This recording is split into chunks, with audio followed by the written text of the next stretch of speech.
যেসব মানুষের দোয়া আল্লাহ তাআলা কবুল করবে না।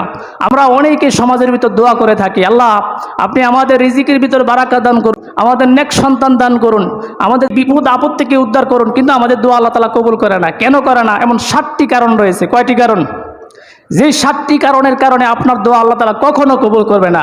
আপনি হাজার হাজার দোয়া আল্লাহ তাআলার নিকট করবেন, একটা দোয়া আল্লাহ তাআলা কবুল করবে না, এবং 7টি গুণ যদি আপনার ভিতর থাকে। 1 নম্বর, কোনো মানুষ যদি মানুষের গীবত করে, যে সমস্ত মানুষরা মানুষের গীবত করে, পরনিন্দা করে, আল্লাহ তাআলা তাদের দোয়াকে কবুল করে না। এটা হাদিসের সংকলন থেকে আমি বের করেছি। 2 নম্বর, হারাম খাদ্য যারা ভক্ষণ করে, হারাম যারা খায়, সুদ খায়, ঘুষ খায়, হারাম খায় ইত্যাদি, এই হারাম খোরদের দোয়া আল্লাহ তাআলা কবুল করে না। হারাম খোরদের দোয়া আল্লাহ তাআলা কবুল করবে না। 3 নম্বর, বখিল যারা রয়েছে, বখিল কৃপণ, মানুষকে 1টা টাকা দান করে না, 1 কাপ চা আল্লাহর রাস্তায় খাওয়ায় না, এমন মানুষ আছে না নাই? লক্ষ লক্ষ টাকার মালিক 1 গ্লাস পানি পর্যন্ত আল্লাহর রাস্তায় কাউকে খাওয়াবে না, মসজিদে আসলে 10টা টাকা পর্যন্ত দান করে না, এমন বখিল আছে না নাই?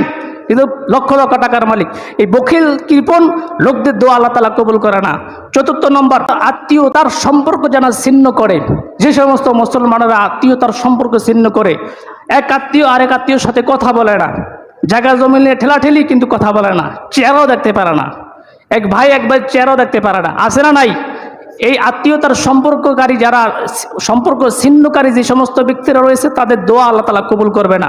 5 নম্বর, কারোর সাথে হিংসা করা যাবে না। যারা হিংসা করে মানুষকে, একজনের উন্নতি অবনতি দেখে, উন্নতি তরক্কি দেখলে তার আর ভালো হয় না, সহ্য হয় না, যে সে কেন আমার থেকে টাকা পয়সায়, অর্থ সম্পত্তি, শিক্ষার দিক দিয়ে উন্নতি হয়, এটা যারা পছন্দ করে না, এই হিংসটি মানুষের দোয়া আল্লাহ তাআলা কবুল করে না।